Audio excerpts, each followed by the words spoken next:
Hi hello నమస్తే welcome to my channel.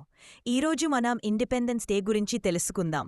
1947 August 15న Bharat British పాలన నుంచి స్వాతంత్ర్యం సంపాదించింది. 2 ఆగస్టు 15ని ఎంచుకోవటానికి కారణం రెండో ప్రపంచ యుద్ధంలో జపాన్ లొంగిపోయి 2 సంవత్సరాలు పూర్తయ్యే రోజు కావడం. మొదటిసారి జాతీయ పతాకాన్ని మన పండిత్ జవహర్లాల్ నెహ్రూ చేత ఎర్రకోట వద్ద ఎగరేయబడింది.